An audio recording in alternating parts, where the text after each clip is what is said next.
Bonjour à tous. Cela fait plaisir qu'on soit là réunis pendant 1 heure ensemble. L'intervention va être décomposée en 2 parties. La première partie, pendant 15 minutes, on va révéler avec Jean-Philippe Thierry de France Industrie une cartographie de l'écosystème Deep Tech industriel et de la transition énergétique. Et puis pendant 3 quarts d'heure, on aura une table ronde pour enchaîner les propos. Pour commencer, je vais laisser mon partenaire, Jean-Philippe, présenter France Industrie. Bonjour à toutes et tous, donc Jean-Philippe Thierry, je suis directeur innovation et industrie du futur de France Industrie. Alors France Industrie, c'est une organisation professionnelle, c'est l'organisation qui représente l'industrie en France, qui est sa voix auprès des pouvoirs publics, mais aussi des grandes parties prenantes privées. Donc notre rôle, c'est de promouvoir toute action favorable à l'industrie, mais aussi formuler des recommandations auprès des décideurs sur un certain nombre de sujets comme la fiscalité, l'innovation, l'emploi, les compétences, l'énergie, la décarbonation, etc., etc. Tous les grands enjeux qui ont un impact sur l'industrie française. Et vous vous en doutez bien, on est très actifs pour que notre pays reconnaisse une dynamique forte de réindustrialisation. Au sein de BPI France Le Hub, on est aligné là-dessus. Donc BPI France Le Hub travaille pour les fonds d'investissement de BPI France. Donc BPI France a 6 milliards sous gestion en capital risque pour 350 startups. Donc on est le plus gros investisseur français. Et BPI France Le Hub a pour mission d'accélérer le temps de nos startups pour qu'elles puissent aller plus loin et plus fort. Donc pour ça, on est structuré entre 4 verticales. Donc la première verticale, on aide nos startups dans lesquelles on est investisseur à recruter les bonnes personnes pour qu'elles puissent scaler. On est vraiment une équipe de chasseurs de tête. La deuxième verticale, on aide nos startups à exister dans le brouhaha ambiant numérique, puisque le pôle est marketing et événementiel. On a un troisième pôle qui permet de créer de la collaboration entre nos startups avec des clubs métiers, donc sales, RH, CFO, dirigeants. Et puis on a une quatrième verticale que je représente aujourd'hui qui est d'aider nos startups à générer des relations d'affaires avec les grands groupes. Donc ça c'est le pendant, c'est notre cœur de notre métier. Et puis par la suite, à BPI France Le Hub, on déroule une mission d'intérêt général qui est en partie la feuille de route de Je choisis la French Tech, où on a pour mission d'aider l'écosystème complet à rayonner. Et donc c'est pour ça qu'aujourd'hui, on a créé un mapping avec Jean-Philippe Thierry pour mettre en avant cet écosystème Deep Tech, des startups actrices de la décarbonation et de la réindustrialisation. Donc là, vous allez voir sur la slide, ici, vous avez un QR code où vous pouvez accéder à une cartographie de l'écosystème. Donc ce qu'il faut voir, c'est que le mapping qu'on a créé correspond à l'intersection des 3 observatoires que BPI France a créés sur la cartographie des startups Deep Tech, des startups industrielles et des startups de la transition énergétique. Donc l'intersection correspond aux 380 startups de l'écosystème qui ont ces 3 caractéristiques. Donc ce qu'il faut savoir, c'est que comment on a défini la notion de startup, vaste sujet. Pour nous, la startup, il n'y a pas de notion de temporalité. On considère qu'une startup est une entreprise innovante qui a pour but de scaler. Il n'y a pas de notion de temporalité de création. Une startup est dit deep tech pour nous si elle a reçu un dispositif de financement deep tech de BPI France. Elle est green tech en fonction de la définition de la taxonomie européenne et elle est dite industrielle si elle a un produit ou un procédé qui a pour vocation à être industrialisé. Et donc là, je vous invite à flasher ce QR code, comme ça vous aurez la cartographie de cet écosystème. Donc ce qu'il faut savoir, c'est que cet écosystème a été cartographié en 4 grandes verticales. La première verticale, c'est l'ensemble des startups qui vont révolutionner notre quotidien. Donc on parle d'alimentation de demain, d'agriculture, aquaculture, de santé bien-être et de chimie verte, par exemple. La deuxième grande verticale, c'est tout ce qui va être de la génération d'électrons ou génération d'intrants dans des procédés industriels. Donc on parle de génération d'énergie à travers l'éolien, le solaire, le nucléaire, l'hydrolien, et j'en passe. Et puis par la suite, cette énergie, il faut la rendre pilotable. On la rend pilotable à travers un système de batterie amovible ou non. Une autre partie va introduire une notion de circularité industrielle. Ça veut donc dire que l'industrie va permettre de restaurer les éléments qui nous entourent, à la fois eau et gazeux, et va nous permettre de traiter les déchets organiques et inorganiques. Il y a vraiment une notion de vertuosité pour l'industrie. Et puis la dernière partie introduit la notion de nouvelles matières premières qui vont être intégrées dans des outils, dans des dispositifs et des nouvelles mobilités. Donc ça, c'est vraiment les 4 grandes verticales des 380 startups de l'écosystème français. Maintenant, j'ai une question pour toi, Jean-Philippe. Quel est le rôle des startups deep tech justement dans ce procédé d'industrialisation et de transition énergétique? Bon, comme je t'avais prévenu, je vais te faire une réponse courte. Vous m'entendez bien là? Oui, c'est bon. Okay. Déjà, j'ai envie de dire que c'est une formule que j'ai trouvée tout à l'heure. Je me disais que ces 380 entreprises, en fait, c'est un peu le cœur battant de la réindustrialisation. Parce qu'évidemment, en fait, quand on parle de start-up industrielle, il y en a beaucoup plus que ça en réalité, parce qu'on estime qu'aujourd'hui en France, il y en a à peu près 2500 à vocation industrielle. Mais effectivement, il y a cette intersection qui fait qu'on arrive à cette liste finale de 380 entreprises, ce fameux cœur battant de la réindustrialisation que je mentionnais à l'instant. Ma réponse courte, c'est en fait qu'est-ce qu'elles apportent. Pour moi, elles apportent 3 choses. La première, c'est qu'elles créent des solutions pour décarboner le tissu industriel existant. C'est quoi le tissu industriel existant? C'est en fait des usines, pour parler un peu schématiquement, des usines qui ont 20, 30, 40, 50 ans, qui ont un impact carbone et qui ont besoin de se décarboner. Et pour ça, il faut des solutions innovantes qu'elles peuvent aller chercher auprès de ces startups. Le deuxième point dans ce qu'elles apportent, c'est qu'elles innovent. Désolé pour l'évidence, mais dans l'innovation surtout qu'elles apportent, ce sont des solutions de technologie d'avenir. Et donc là, je vais aller un peu plus dans l'avenir que ce que je mentionnais jusqu'à maintenant dans les solutions pour décarboner l'existant, le tissu industriel existant. C'est vraiment qu'on va aller sur des grandes innovations de rupture. Je pense au nouveau nucléaire, par exemple. Aujourd'hui, le nouveau nucléaire, on est sur de la deep tech, mais ce n'est pas encore cette solution qui permet de décarboner le tissu industriel existant. Ça sera dans l'avenir. Donc on est vraiment sur des grandes innovations d'avenir. Et le troisième point, c'est que, aussi de façon très évidente, c'est que ces entreprises qui ont une vocation industrielle, c'est qu'elles ouvrent des usines sur le territoire.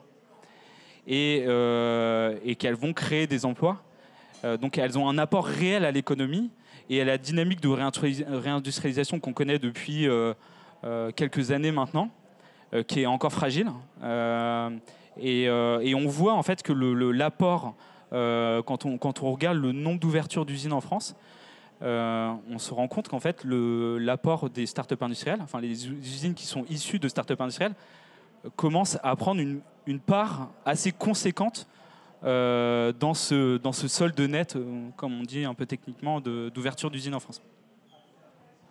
Merci. Cette cartographie de l'écosystème, ce mapping, a pour objectif premier de mettre en avant cet écosystème qui, pour nous, est le cœur du tissu de l'emploi dans les régions.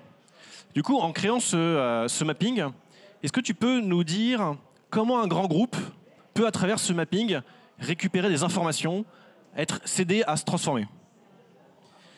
Bon, assez basiquement, moi, en me mettant dans la place d'un grand groupe, je me dis je vais pouvoir faire mon marché. C'est un peu l'idée, hein, quelque part, c'est de présenter sur étagère en fait, des entreprises, mais surtout des solutions que des grandes entreprises peuvent aller chercher. Bien sûr, c'est un apport pour le tissu industriel qui a besoin de solutions innovantes.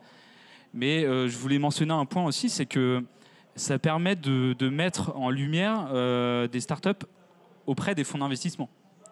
Parce que, on sait tous que cette typologie d'entreprise a besoin de financement assez considérable pour arriver sur le marché, pour financer leur CAPEX et mettre leurs produits sur le marché. Elles ne sont pas forcément très bien connues des fonds. Ça s'améliore, on le verra d'ailleurs tout à l'heure.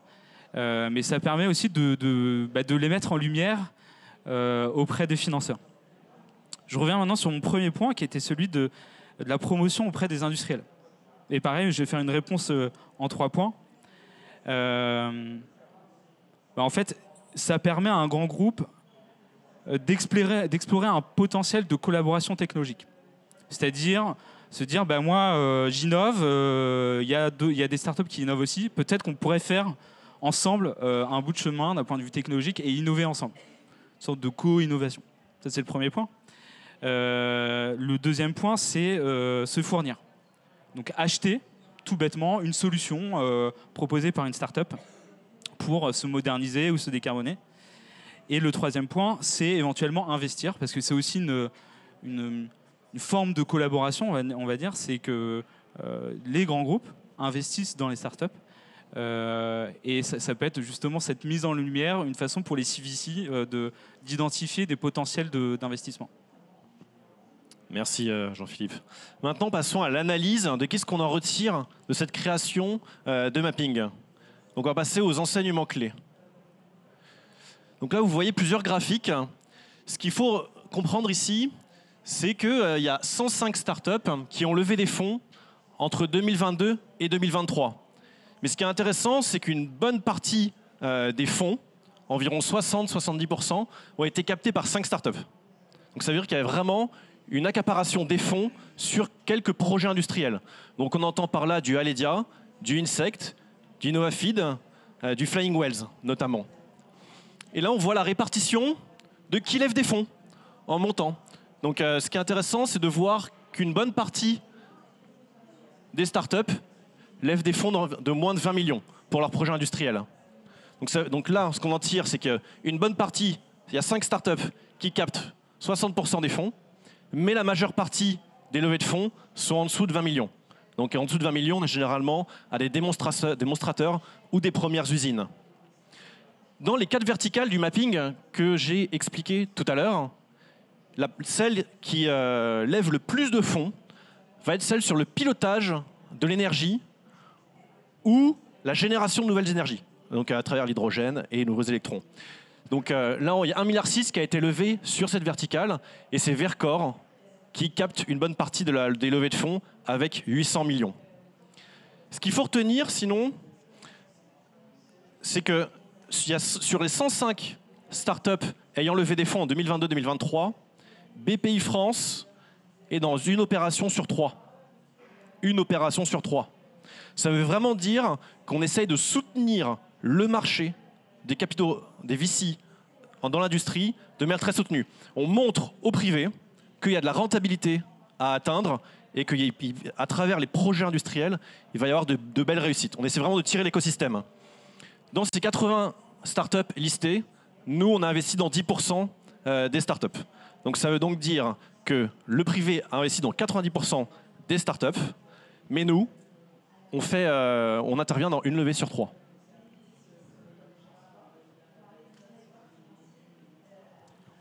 Autres enseignements clés, à la fois liés à la maturité de l'écosystème, mais aussi à son implantation géographique. Le premier chiffre, c'est que 50% des startups ont été créées entre 2019 et 2023. Donc c'est un écosystème assez récent en réalité. Mais on se rend compte de l'émergence aux alentours de 2011. Et en fait, 2011, c'est les boîtes qui ont été créées dans 2011-2012.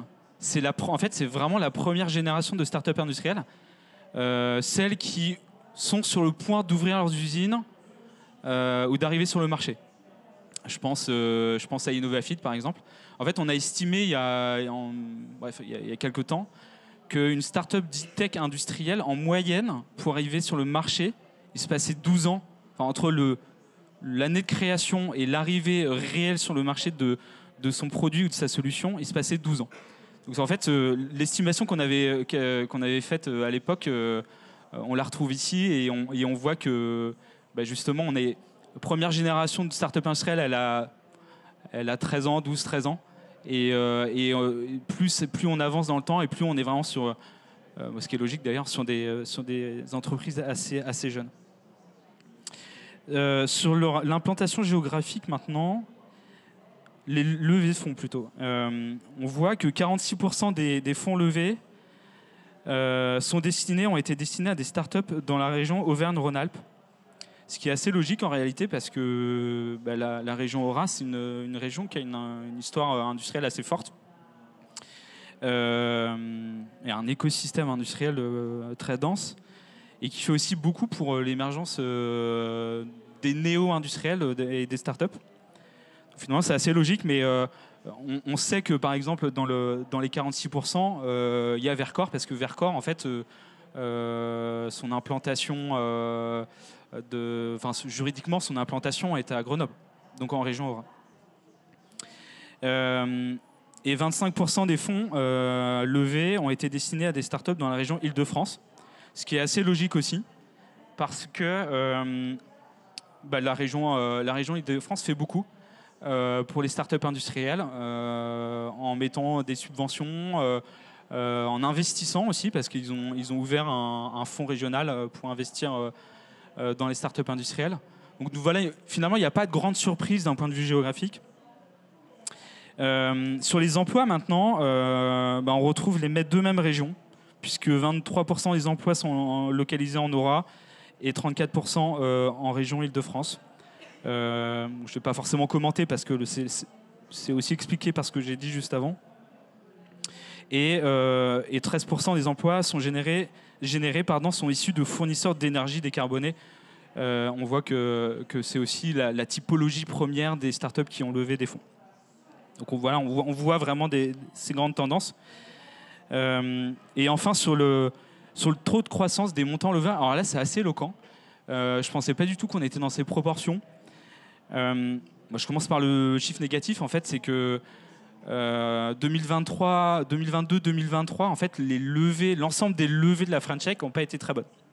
Vous connaissez la situation actuelle, une contraction des financements. Donc là, 38% en global. Mais on voit que si on met la focale sur les startups deep tech industrielles, la tendance est complètement inverse. En fait, ces entreprises-là ont augmenté leur levée entre 2022 et 2023 à hauteur de 70%. Donc, ce qui est considérable, en fait. On voit, c'est une façon de dire, je pense, qu'il y a un changement du côté des investisseurs. Historiquement, je suis trop long, désolé, mais on avait tendance à dire que les habitudes des financeurs étaient d'aller vers des startups qui connaissaient bien, en fait, qui étaient plutôt des startups du numérique et du digital. Et là, on voit que ça change un peu. Et c'est, je crois, plutôt une très bonne nouvelle. Merci beaucoup. Maintenant, place à la table ronde. Donc, on sera 5 partenaires sur la table ronde. On va commencer par accueillir Christophe Quesnon, directeur général de ScienceCo. Bonjour. Bonjour. Jean-Philippe Thierry est déjà présent ici. Audrey Gortana-Vallée, donc de la Caisse des dépôts et consignations. Et Louise Villain, d'EDF.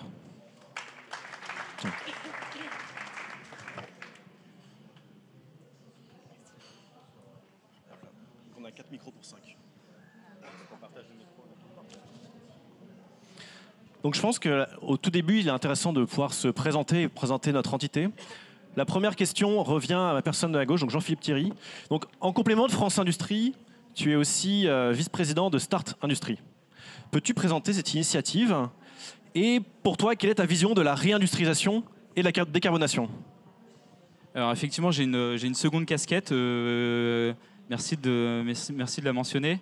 Parce que je suis cofondateur d'une organisation qui s'appelle Start Industrie et qui, elle, a vocation à représenter les intérêts des startups et scale-up industrielles françaises.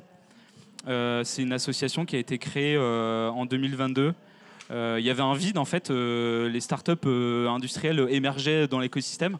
En fait, elles n'étaient pas forcément très bien organisées. Elles n'avaient pas forcément l'occasion de se rassembler, de se réunir.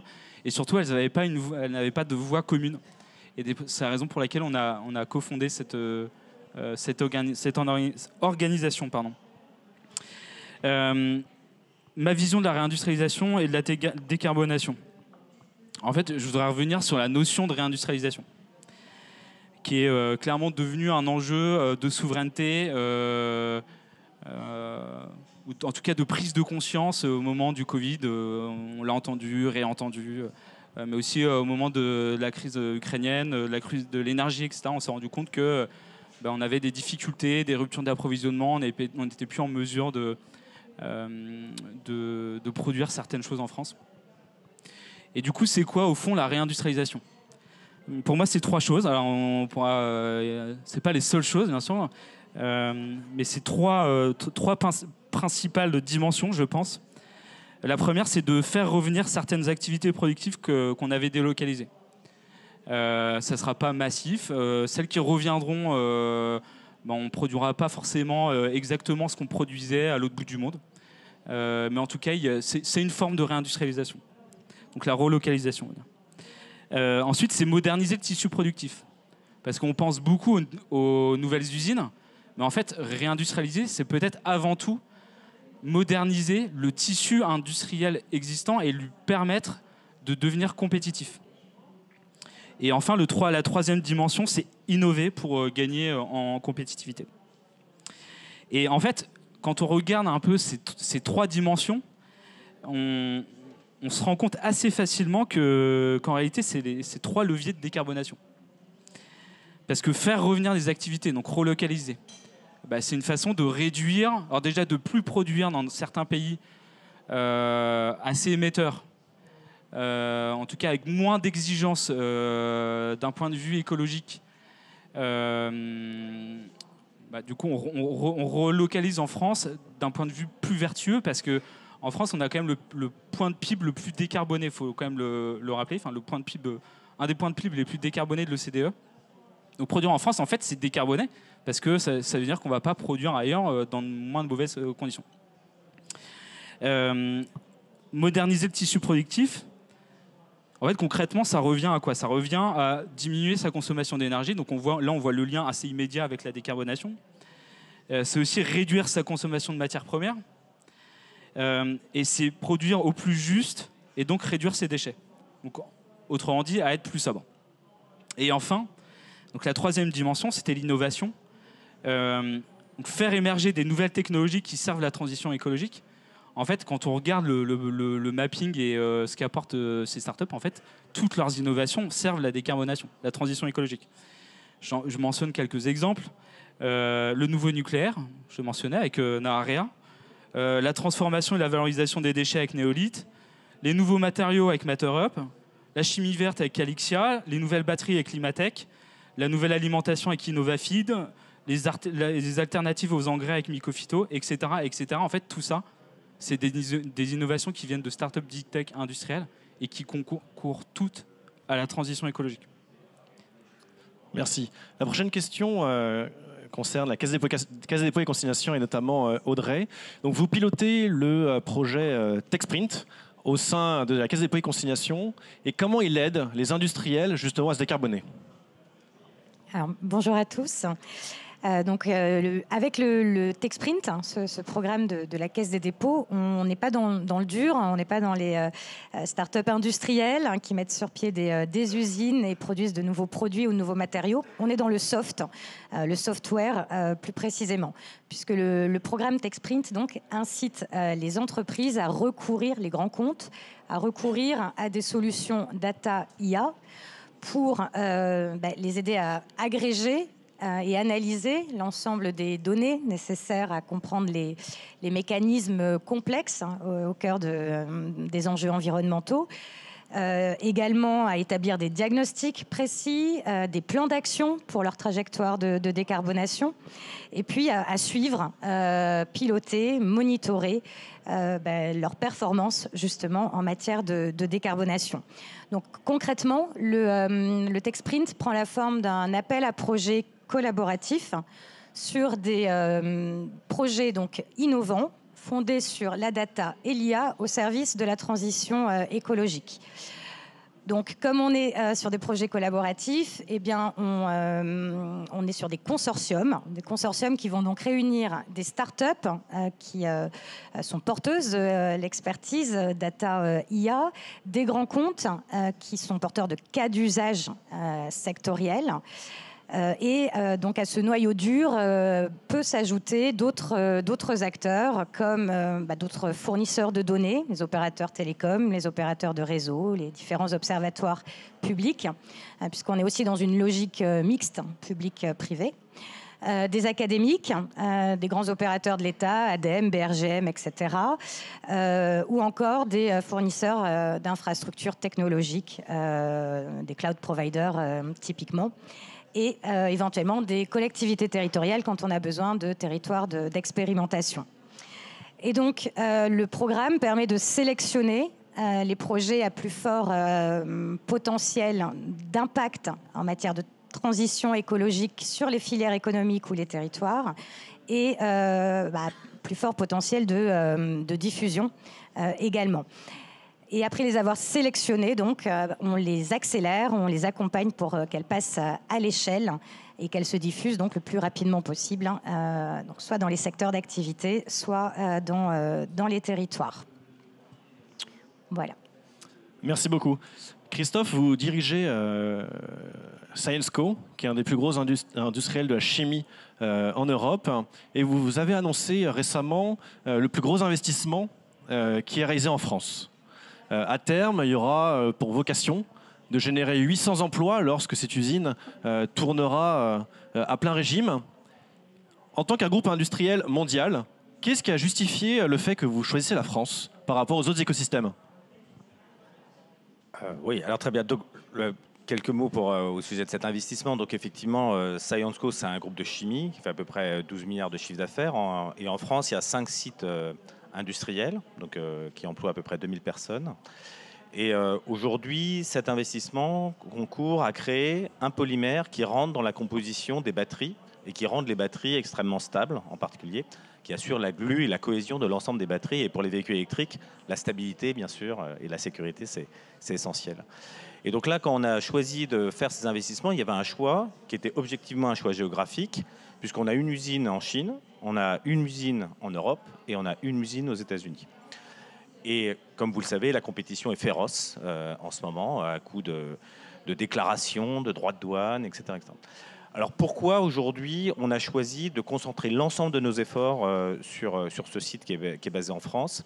Alors il y a un premier élément, c'est la qualité du site. C'est le site qui est certes le plus ancien, mais qui est le plus intégré. C'est-à-dire qu'on en a la plus grande maîtrise de la chaîne de valeur, et ça grâce à l'écosystème européen, qui a une grande culture de la chimie d'une manière générale, avec l'Allemagne, avec la France. Et donc on est capable de pouvoir assurer la traçabilité de l'ensemble de nos produits. Le deuxième élément, c'est l'innovation. La Chine est certes intéressante pour un marché chinois. Vous le savez certainement, aujourd'hui, 80% des batteries sont fabriquées en Chine, aujourd'hui, à terme. Donc il aurait pu être logique de tout mettre et mettre tous nos œufs dans le marché chinois. Mais on a un sujet d'innovation. On est convaincu aujourd'hui que l'Europe a en elle les capacités de passer déjà et de sauter quelques générations sur les qualités de la batterie. Et là, pour accompagner cette innovation-là, on préférait, on était plus à l'aise avec un écosystème français, qui a un CIR qui soutient fortement l'innovation, une qualité d'éducation qui est extrêmement forte et une protection intellectuelle qui est aussi extrêmement forte. Ce que nous, on ne retrouve pas aujourd'hui, par exemple, dans un marché chinois. Et donc, le dernier cas, c'était le sujet pourquoi Europe ou États-Unis. Donc là, il y a quand même, l'Europe est quand même moins chère que les États-Unis, donc il y a un intérêt compétitif. Et il ne faut pas oublier que certes, les Américains ont tendance à subventionner plus fort que l'Europe, mais le coût est aussi plus fort. Le deuxième élément, c'est que l'Europe est beaucoup plus volontariste dans son approche de décarbonation. Elle l'est sur le plan politique, puisque aujourd'hui, vous avez vu les objectifs que s'est donné l'Europe. Alors, on peut discuter de la trajectoire. Il y a aujourd'hui des discussions en se demandant si la frontière sera toujours en 2035 pour les véhicules électriques ou pas. Mais globalement, c'est vraiment le continent qui est le plus volontariste là-dessus. Le deuxième élément qui est important, c'est que nous sommes une société européenne et nous avons également une culture très volontariste sur la décarbonation. On y travaille sur 3 axes. On a un premier élément, c'est on aide à apporter la décarbonation. Typiquement, ce produit-là, il aide à fabriquer des véhicules électriques qui aident à la décarbonation. Donc, bien sûr, on va créer une usine, ça va émettre du CO2, mais ça permet d'en économiser beaucoup plus. Le deuxième élément, c'est qu'on peut fournir aussi des produits biosourcés qui, eux, parce qu'on va chercher la recherche de biosourcing. Par exemple, on a aujourd'hui une unité de vanilline ou une unité de polymères qui sont issus de déchets organiques ou qui sont issus de polymères biosourcés pour alimenter des filières extrêmement exigeantes de clients que vous connaissez, comme L'Oréal, etc. Donc ça, c'est le deuxième élément. Et le troisième élément, c'est nos sites. Ce sont des sites industriels de chimie. Comme vous pouvez l'imaginer, on est surveillé, on est par tout le monde, par nous-mêmes, par l'administration, par nos concitoyens. Et c'est tout à fait normal. Il y a un degré d'exigence qui est extrêmement fort. Et là-dessus, on a une trajectoire sur la décarbonation de nos sites qui est très volontariste. Donc en 2040, on s'est engagé à ce que tous nos sites soient neutres en CO2. Et le site dans lequel on investit, on va augmenter ses capacités et il n'y aura pas 1 gramme de CO2 supplémentaire. Puisque ça s'accompagne non seulement d'un outil productif, mais d'un tas d'outils de décarbonation. Et ça, on peut le faire. Pourquoi ? Parce qu'il y a un soutien là-dessus, et de la France, grâce à France 2030, qui permet de soutenir ce type d'initiative, mais également d'une grande culture de la décarbonation, par la biomasse, par le traitement des déchets. On a aujourd'hui des leaders en France et en Europe qui nous permettent d'avoir accès à ces technologies de façon extrêmement rapide. Merci en tout cas pour ces nouvelles réjouissantes sur l'écosystème français. Louise, vous êtes directrice de l'entité Nouveau Business chez EDF. Dans les nouveaux business, on parle notamment aussi de nouveaux business industriels. Et donc, comment vous êtes structuré en interne pour permettre l'émergence de POC industriels ? Oui, alors bonjour à tous. Peut-être moi je voudrais commencer par dire que le thème de cette table ronde, évidemment, il parle beaucoup à un acteur comme EDF, puisque décarbonation et souveraineté. Bon, décarbonation, c'est dans l'ADN d'EDF. On y contribue tous les jours. Et notre conviction à nous, c'est que justement, la décarbonation et la transition énergétique, c'est finalement une opportunité, contrairement à ce qu'on pourrait craindre, de développer des filières industrielles et souveraines. Vous en êtes un très bon exemple. Pour citer aussi 2 exemples qu'on connaît bien chez EDF, la filière nucléaire en France, c'est aujourd'hui 220 000 emplois et ça va monter. Et ça contribue à décarboner la production d'énergie. Et pour donner un autre exemple, la filière des pompes à chaleur en France, qui contribue à décarboner la consommation d'énergie cette fois-ci, c'est déjà quasiment 50 000 personnes en France. Donc il y a des vraies filières industrielles qui peuvent se développer et nous, on y croit beaucoup. Et donc du coup, en fait, c'est le rôle de mon entité Nouveau Business et plus généralement de la direction de l'innovation d'EDF, en fait, d'aider les différentes entités du groupe EDF à aller plus vite et à accélérer pour aller vers la neutralité carbone. Alors, je ne sais pas si ça vous dit quelque chose, mais il y a un rapport de l'AIE qui date maintenant d'il y a peut-être 2-3 ans, qui expliquait que 50% du chemin qui nous reste à parcourir pour arriver à la neutralité carbone en 2050 repose finalement sur des technologies ou des solutions qui aujourd'hui n'existent pas encore ou ne sont pas matures industriellement. Donc nous, justement, on est là pour ça, en fait. On est là pour aider à faire émerger et maturer ces technologies et ces solutions. Et notre conviction, c'est qu'on pense que ça passe en grande partie par des startups, parce que ça va nous permettre de le faire plus vite et plus efficacement. Donc du coup, on a 3 missions globalement pour l'innovation chez EDF. Être à l'écoute des besoins des différentes entités du groupe et les aider à se projeter dans l'avenir. On a aussi une mission de connecter le maximum de startups avec les différentes activités du groupe EDF. Donc pour ça, on a un programme qui s'appelle EDF Pulse Connect, qui est en fait un programme d'open innovation, qui a une très grosse base de données de plus de 10 000 startups. Alors je vais vérifier bien sûr que les 380 du mapping sont bien dans la base, et sinon on va les intégrer évidemment. Et puis qui a aussi pour but de développer des cas d'usage pour des POC justement industriels. Et puis enfin, il y a cette dernière couche qui est la mienne, donc, qui est celle des nouveaux business, parce que nous, ce qu'on peut apporter en plus, c'est de l'argent. Donc effectivement, nous, on est dans le profil industriel et financeur en même temps. Et donc notre thèse d'investissement, c'est pour les sociétés où on identifie qu'il peut justement y avoir un fort potentiel de synergie avec les activités du groupe, et donc un potentiel de POC industriel. On peut en plus investir de l'argent dans des sociétés, ou même parfois créer des sociétés nous-mêmes. Et donc je vais peut-être juste citer un exemple, parce que du coup c'est des relations qui se construisent dans la durée. Donc juste pour vous citer un exemple, je vais prendre l'exemple de Switch Energy, qui est une start-up rennaise qui travaille sur l'énergie osmotique, donc sur la production d'électricité en mélangeant de l'eau douce et de l'eau salée, pour faire simple.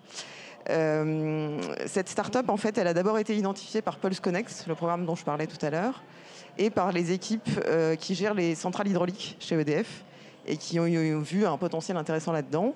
Et puis nous, 2 ans plus tard, en fait, on a pris des parts dans le capital de cette start-up, ce qui du coup nous donne une place dans le pilotage de la start-up et dans son suivi plus rapproché, et ce qui nous permet du coup de créer les bases d'une collaboration renforcée dont on espère qu'elle débouchera un jour sur un POC industriel.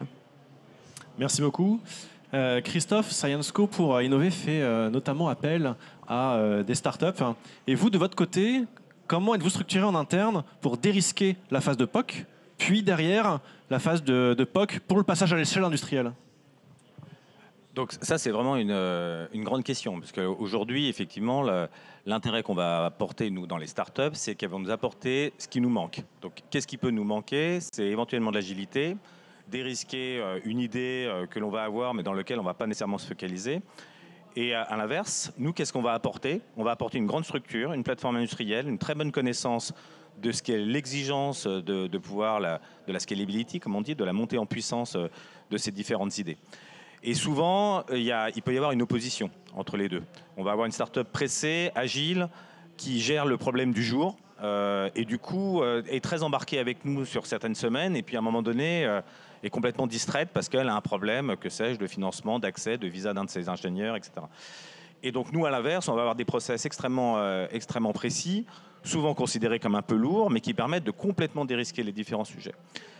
Donc si on se mettait l'un à côté de l'autre, ça ne pourrait pas fonctionner. Le seul moyen que ça puisse fonctionner, c'est de commencer à être un peu imaginatif sur les moyens de conversation. Donc le premier moyen de conversation, c'est le moyen le plus léger, assez classique. Vous signez des accords d'agrément dans lesquels on tombe d'accord sur la propriété intellectuelle, comment on va la partager. La start-up est capable d'être autonome jusqu'à un certain degré, et puis on commence à avancer. Le deuxième élément sur lequel on va pouvoir travailler, c'est un outil de type venture capital. Donc là, on regarde, on a des fonds qui permettent d'investir dans un certain nombre de startups sur des niveaux de levée A, et on regarde l'adhérence que ça va avoir avec le groupe tel que l'on a chez Syensco. La startup reste autonome. Il y a souvent des techniciens qui sont partis du conseil d'administration, qui orientent, qui permettent d'avancer et commencent à réfléchir sur quelle va être l'intégration dans le groupe. Mais là encore, la startup est assez autonome. Et après, on a un troisième niveau. Et ce troisième niveau, il est aujourd'hui intégré par ce qu'on appelle les plateformes, aujourd'hui chez Syensco, dans lequel on a des groupes de personnes qui, elles, sont à la limite du process de Syensco et à la limite du process de la startup. Ce qu'on a fait, c'est qu'on a imaginé d'anticiper nos process industriels avec des gens qui ont une très grande expérience, qui sont capables d'apprécier les risques, de façon à pouvoir discuter avec la start-up. Et donc l'essentiel là-dedans, c'est qu'on parle à peu près le même langage en termes de timing et de risque que l'on va prendre. Et c'est le meilleur moyen d'arriver et de se parler souvent avec un chef projet qui est dédié, de façon à pouvoir, à un moment donné, se dire ça vaut le coup de continuer sur la phase d'après ou ça ne vaut pas le coup.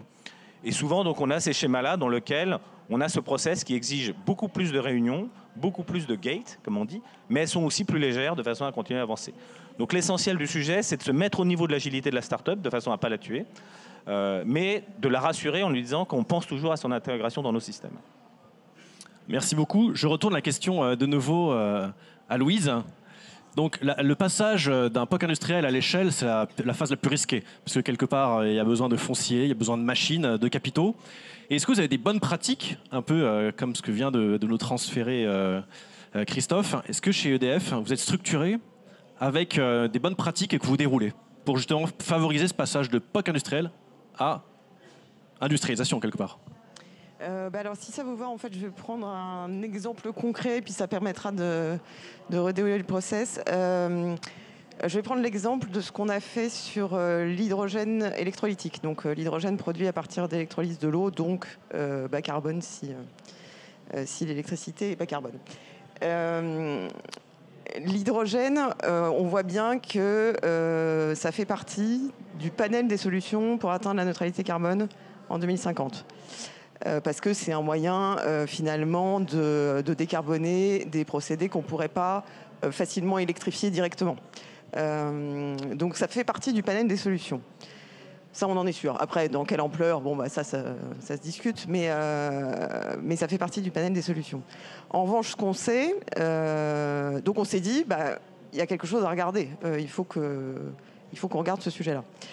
Mais en même temps, on sait que c'est un sujet, d'une part, qui est très capitalistique, donc qui suppose de l'engagement en CAPEX et dans la durée. Et d'autre part, c'est un sujet sur lequel à peu près tout est à créer. Donc, bon, voilà. Du coup, la façon dont on s'y est pris, c'est que on y a été étape par étape. On a d'abord bénéficié de tout l'effort de R&D qui avait été fait en interne chez EDF depuis des décennies. Sur la base de cet effort de R&D sur lequel on pouvait capitaliser, on s'est rendu compte qu'il fallait qu'on apprenne. Et donc on a appris de plusieurs façons. On a pris des parts dans une société qui fabrique des électrolyseurs qui s'appelle McPhy pour apprendre.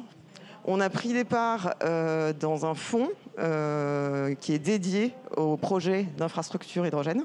Parce que là aussi, ça nous permet de nous connecter à tout l'écosystème. Et puis après, on s'est défini des cibles. On s'est dit finalement quels sont les marchés qui sont pertinents, quels sont les marchés sur lesquels on pourra apprendre. Et on s'est dit, en fait, c'est le marché de la mobilité lourde qui va démarrer en premier, donc on va pouvoir apprendre sur ce marché-là. Et ensuite, il y aura des marchés sur l'industrie, et ensuite, il y aura des marchés sur les e-carburants. Et là, une fois qu'on en a dit ça, c'est là qu'on a lancé l'incubation en fait, d'un projet, et on a fini par créer une filiale en 2019 qui s'appelle Dynamics, et qui elle-même a développé ses premiers projets. Donc la première station, donc là, le moment où on passe vraiment à la phase d'industrialisation, elle est sortie de terre en 2021 à Auxerre. La deuxième est sortie au début de l'année à Belfort. Et puis maintenant, on s'attaque au projet industrie, puisqu'on a appris. Il y a un effet d'apprentissage énorme en fait, sur ces premiers projets qui sont de quelques mégawatts. Et maintenant, on va passer à des projets qui se comptent en dizaines ou en centaines de mégawatts sur des usages industriels. Et donc moi, finalement, les deux enseignements que j'en retire et qui, à mon avis, marchent pour à peu près tout dans la deep tech industrielle, le premier, c'est qu'il ne faut pas se mentir, le premier nerf de la guerre, c'est l'argent. Donc il faut pouvoir s'engager sur le long terme et il faut pouvoir y mettre un certain nombre de moyens. Et ça, pour que ça puisse se faire, la clé, c'est que derrière, il y a des politiques publiques cohérentes et qui restent continuellement sur le même cap. Et qui du coup flèchent les subventions sur les bons usages et les gardent sur ces usages. Voilà. Et il y a vraiment un enjeu de visibilité et de prévisibilité en fait, des politiques publiques et des subventions qui vont avec. Et puis le deuxième enjeu que je retiens moi, c'est que, à mon avis, il ne faut pas y aller tout seul. Donc nous, c'est ce qu'on fait en fait sur chacun des projets qu'on développe avec Dynamics.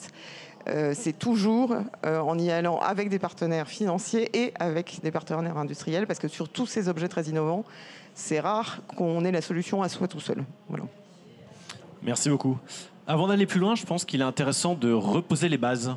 Donc Jean-Philippe Thierry, ça va être ta tâche.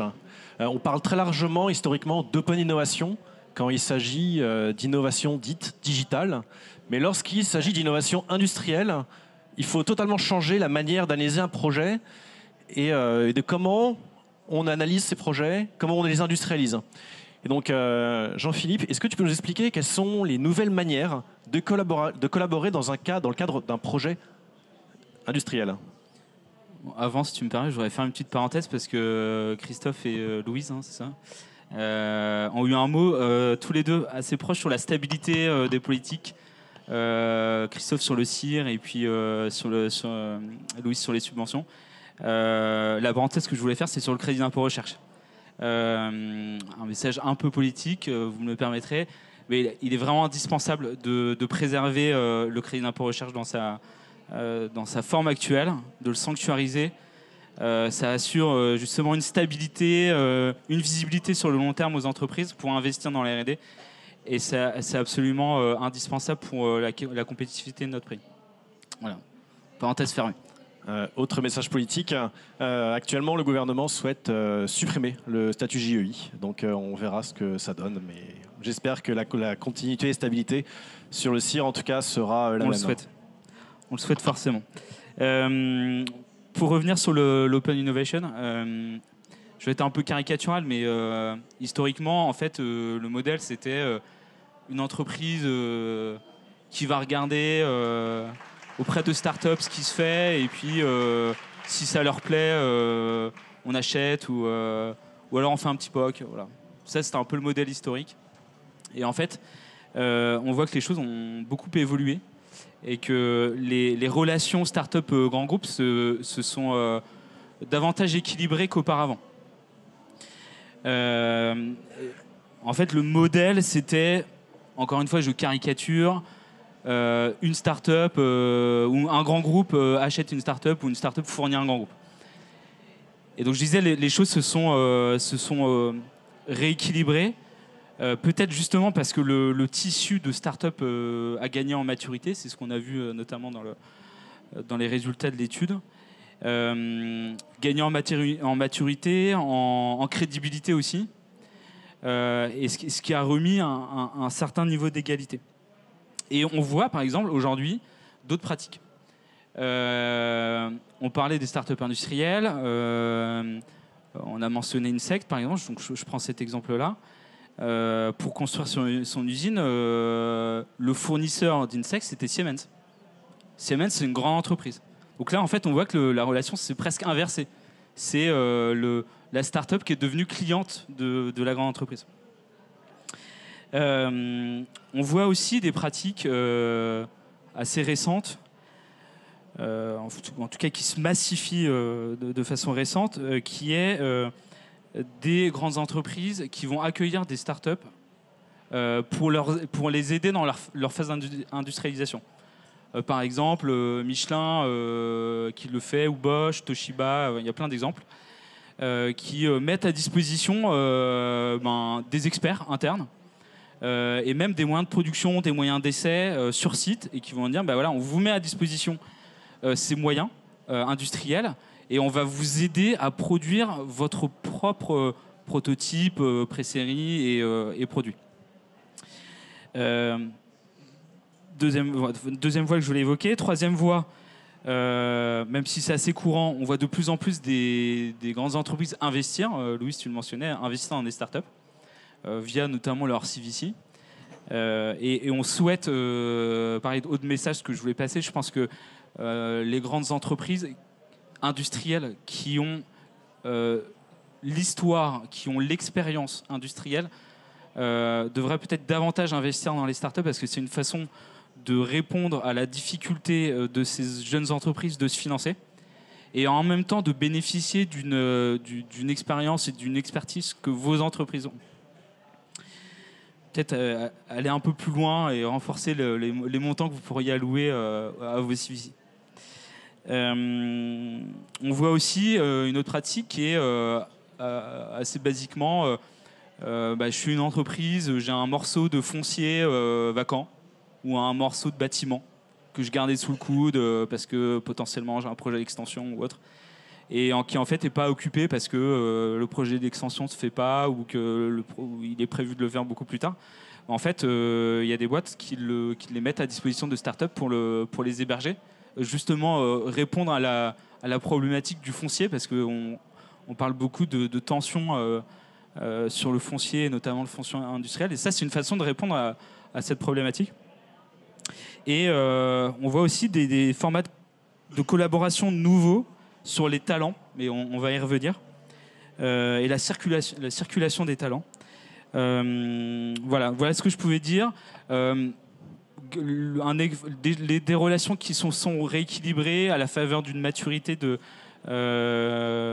startups qui sont plus avertis maintenant. Et un message pour le coup, je prends ma casquette Start Industrie, c'est qu'il faut absolument ne pas opposer grands groupes et startups.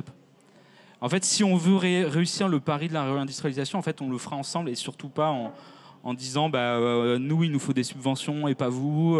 Non, il faut vraiment qu'on collabore sur l'industrialisation, sur le foncier, sur les talents, etc. En équipe France. Merci beaucoup. Je vois qu'il reste 10 minutes pour la table ronde, donc je vous propose de faire des réponses concises. Donc pour qu'un écosystème soit florissant, il faut que les grands donneurs d'ordre puissent les structurer. Donc la question suivante concerne la Caisse dépôt et consignation, pour comprendre comment la Caisse dépôt et consignation définit les problématiques précises de souveraineté, de durabilité, auxquelles elle veut que les industriels se mettent en ordre de bataille. Alors, merci pour cette question qui n'est pas simple pour une réponse concise. Surtout que je dissocierai les sujets de souveraineté et les sujets de durabilité.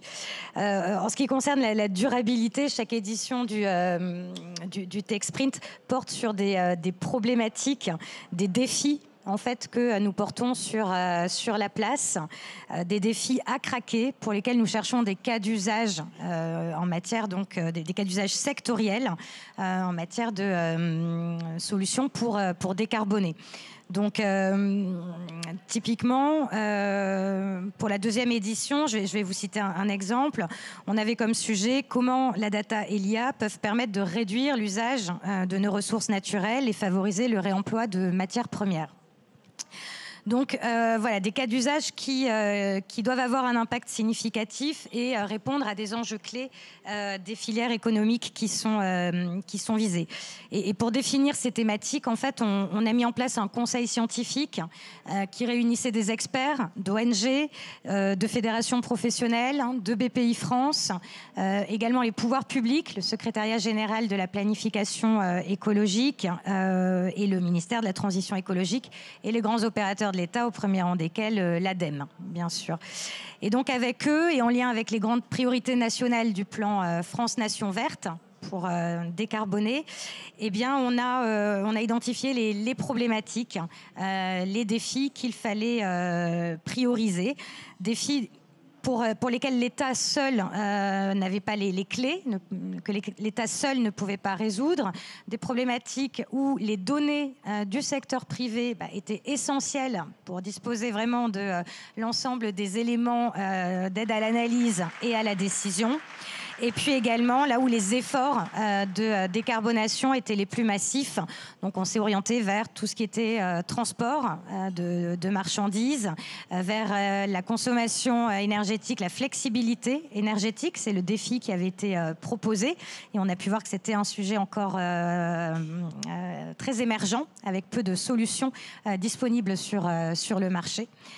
Et tout ce qui était aussi préservation de la ressource en eau, préservation des forêts. Ce sont les sujets qui étaient portés donc sur la place de cette deuxième édition du TechSprint. En termes de souveraineté, le TechSprint va de pair avec une sensibilisation à la souveraineté numérique. Et donc nous, on s'est vraiment focalisé sur ce sujet-là. Parce que si on veut que les institutions et les entreprises ouvrent, surtout les entreprises, ouvrent leurs données sensibles, les partagent, eh bien, il faut établir un système de confiance de bout en bout. Il faut du coup tout un cadre de confiance qui entoure les services liés à la donnée, depuis les couches basses jusqu'aux couches hautes au niveau technologique, afin de garantir réversibilité, interopérabilité, traçabilité, cybersécurité et surtout gouvernance, entendue dans le sens de contrôle des données et de consentement pour les échanges de données.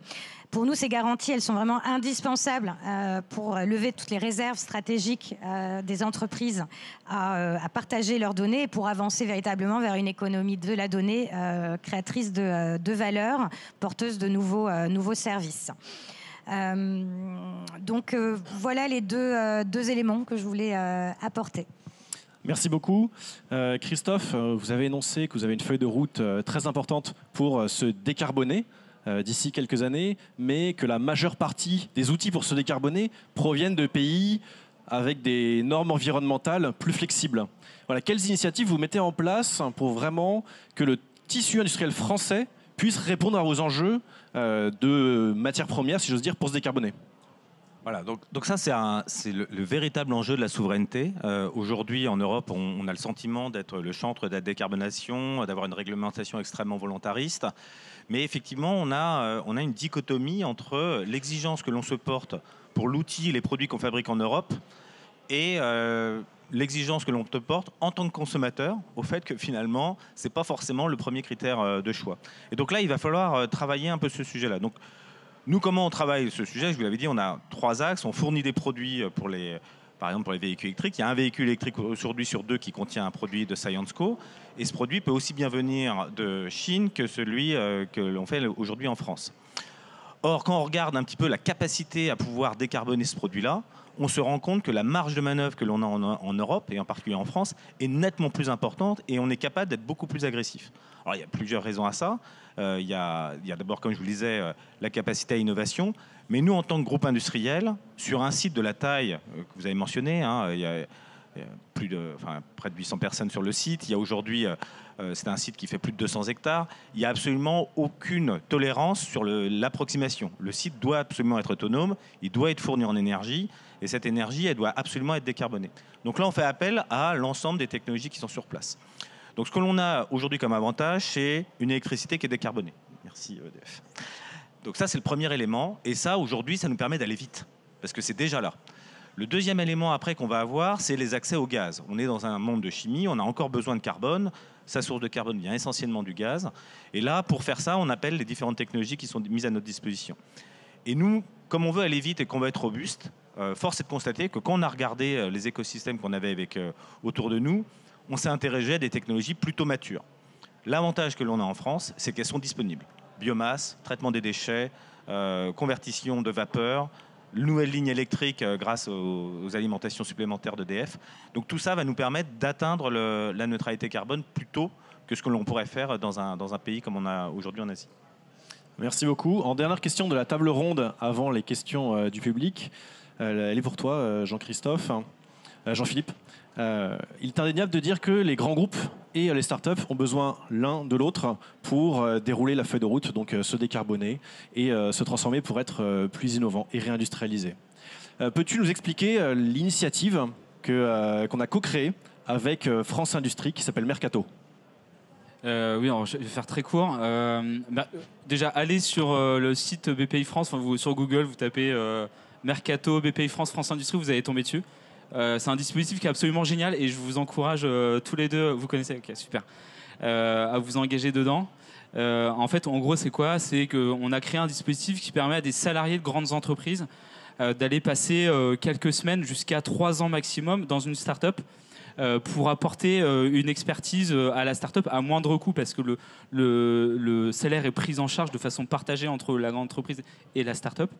Et ça, c'est absolument vertueux à la fois pour la grande entreprise parce que les salariés ont vocation à revenir dans votre entreprise avec une expérience d'innovation, d'agilité, de rapidité, etc., qu'on connaît bien dans les startups et de la réinsuffler dans vos entreprises. C'est une façon aussi pour vous d'innover en termes de ressources humaines, de donner un moment de respiration dans une carrière à vos salariés et de les retenir, en fait, de les fidéliser. C'est une façon de valoriser vos profils fin de carrière ou aussi de l'intégrer dans des parcours jeunes talents plutôt que d'envoyer un jeune aller faire un MBA dans je ne sais quelle école très bonne par ailleurs. Là, c'est le MBA du réel, en fait. C'est le MBA de la vraie vie, projeté dans une jeune entreprise croissante. Et puis pour la start-up, le gain est assez évident parce que ça lui permet de bénéficier quand même d'une expertise à des moments cruciaux où elles en ont besoin pour structurer certaines fonctions sur l'industrialisation, sur les aspects financiers, réglementaires aussi parfois, notamment dans la chimie ou dans le nucléaire. C'est quand même, vous avez affaire à des réglementations qui sont très particulières, très exigeantes, et les startups peuvent bénéficier de votre expérience. J'ai à peu près tout dit. Et juste un cas, et je finis là-dessus. On a vu que ça pouvait intéresser aussi les CVC, donc les fonds des grands groupes, qui voient une opportunité de placer des salariés de l'entreprise dans une start-up de leur portefeuille d'investissement. Donc voilà, c'est hyper vertueux. Vraiment, je vous invite à aller regarder sur le site internet et on a besoin de grands groupes qui s'engagent dans l'initiative. Merci en tout cas pour ce message. Il y a une question en ligne, visiblement avec une start-up qui a envie de collaborer avec vous, qui se pose la question, par quel partenaire vous arrivez à sourcer les startups ? Parce que la start-up peut essayer de vous contacter directement, mais bon, c'est forcément le plus facile. Et donc vous passez par des partenaires pour justement répondre aux enjeux que vous avez. Voilà. Donc par quel partenaire vous passez justement pour ce sourcing ? Voilà. Alors là, je vous disais, nous on a 3 axes. Donc on a l'axe, c'est la direction R&D qui va avoir son aéropage. Donc là, typiquement, il y a des plateformes comme ici, Big, il y a Hello Tomorrow, qui sont aussi des très bons moyens de pouvoir embrasser, se présenter en tant que groupe industriel en expliquant nos différentes problématiques. Ce que je vous disais, pour la décarbonation, j'ai besoin de technologies matures, mais on est intéressé par les technologies innovantes qui nous permettent de les rendre plus efficientes, moins chères. Le petit réacteur nucléaire, par exemple, on l'a regardé et on se rend compte qu'aujourd'hui, il n'est pas adapté, mais si quelqu'un peut avoir une idée, c'est très bien. Et donc ça, c'est le premier élément. Le deuxième élément, c'est le venture capital. Donc là, c'est un schéma assez classique. Donc le venture capital qui vient sur place. Et après, le dernier élément, c'est par les chambres de commerce et d'industrie. Donc là, il ne faut jamais négliger un peu ce schéma. Nous, en tant que groupe de chimie, on a un groupe territorial. Mes usines, elles sont à côté de Dole, elles sont à côté de Lyon, elles sont à côté de Auxerre. Enfin, on est vraiment ancré dans un territoire. Et souvent, c'est cet aéropage autour de ces startups qui peuvent nous apporter un service, une idée sur une décarbonation. Et les chambres de commerce et d'industrie sont des bons vecteurs. Oui, peut-être juste en complément. Alors déjà, que la personne qui a posé la question en ligne n'hésite pas à nous contacter. Il suffit de taper EDF Pulse Venture et il va tomber sur le formulaire de contact. Voilà. Et je suis complètement d'accord. Ça peut venir de beaucoup d'endroits. Ce genre d'événement en fait partie. Et moi, je rajouterais juste, en plus de tout ce que vous avez cité, les fonds de capital risque. Nous, on est aussi... on a des parts dans des fonds de capital risque qui nous permettent aussi justement d'accéder à tout un écosystème. Merci beaucoup. Je voudrais juste compléter. Tu as parlé des chambres de commerce et d'industrie. Il ne faut pas oublier les pôles de compétitivité qui sont sectoriels partout dans le territoire et qui ont comme cœur de métier justement de mettre en relation les grands comptes et les startups autour de projets innovants. Donc nous, on collabore beaucoup avec eux et ils sont vraiment porteurs de valeur et de synergie. Merci beaucoup. Il reste le temps pour une question. Ah, ça a déjà été... Oui, bonjour, Olivier Garmer, Pharma Énergie. La question, elle est pour vous, Alexandre. Vous nous avez présenté l'écosystème. Très bien.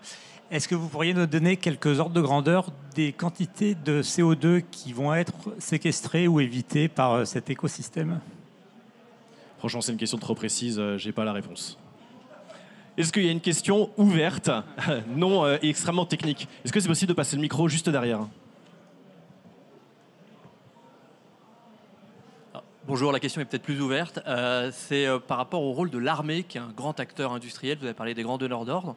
On est plus sur le sujet peut-être souveraineté que décarbonation, mais c'est quand même des gens qui commandent plein de trucs, des avions et pas que. Et puis c'est un truc qu'on exporte. Donc voilà, est-ce que c'est complètement indépendant de BPI ? Est-ce que vous travaillez avec eux ? Est-ce que c'est quelque chose qui rentre dans la stratégie que vous nous avez exposée ? Alors en fait, l'armée est totalement indépendante de BPI France. Pourtant, on a des synergies avec l'armée et nous, puisqu'on a des personnes au sein des fonds d'investissement qui sont issues de l'armée. Donc ça veut donc dire que lorsque l'armée a des problématiques de recherche de start-up, à travers nos fonds d'investissement, on peut investir dans des start-up dites critiques que l'on souhaite garder en France. Donc oui, il y a des ponts. Merci beaucoup en tout cas pour cette table ronde. Et merci aux intervenants.